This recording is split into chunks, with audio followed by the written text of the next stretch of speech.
This is going to be a how to bleed the front brakes on your dirt bike. These feel just a little too mushy compared to these.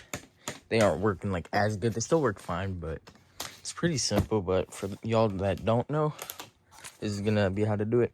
First, I got to get this throttle like moved out a little bit because it's covering one of the master cylinder cap things, whatever. So I'm going to get that and then I'll be back.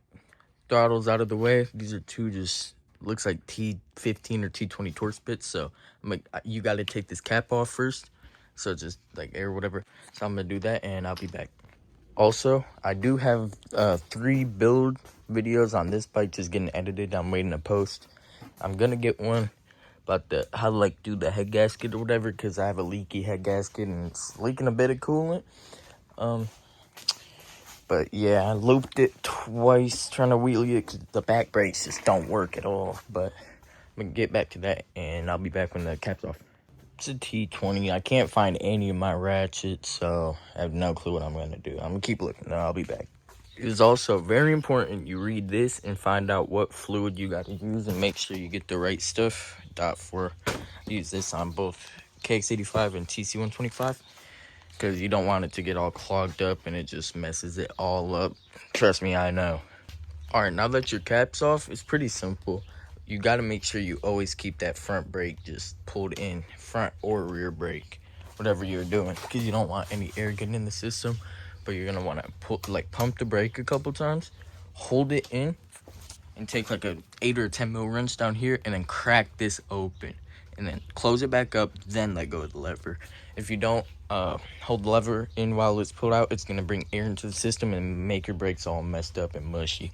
So I'm gonna do that a couple times. I think it's an 8 mil. Yep, it's an 8 mil. Most likely an 8 mil. It's on both my bikes. So I'm gonna do that a couple times, and I'll be back. Also, make sure this doesn't get too low because you don't want more air coming in the other way. I'll see if I can get a video. Just pump it a couple times. Yeah, I'll just use my foot and then hold it down and then just crack it.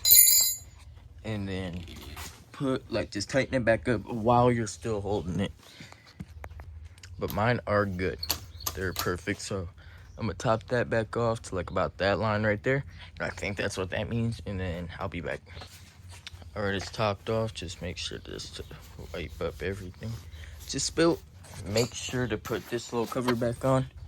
It was already falling off, so just do like that. Put that cover back on, and now put that top cap back on, and your brakes are done. Just like that. Don't tighten these too tight. About that's good. Wipe up all that stuff. Now I'm gonna get that throttle back on and I'll be back. All right, everything's back on. Front brakes work way better. Gotta pump them a couple times, but it's fine. So that's the end of this video. Probably the next video I'm gonna make is just an air filter. Just very simple. I haven't done it yet since I just got the bike and I barely rode it, but I'm gonna also try to get some footage of riding when I get a GoPro and stuff. I'll get that on this bike and then this bike. But for now, that's the end of this video, and subscribe, and then so you can see videos on this and this. Can't forget the little startup to make sure the brakes are working fine.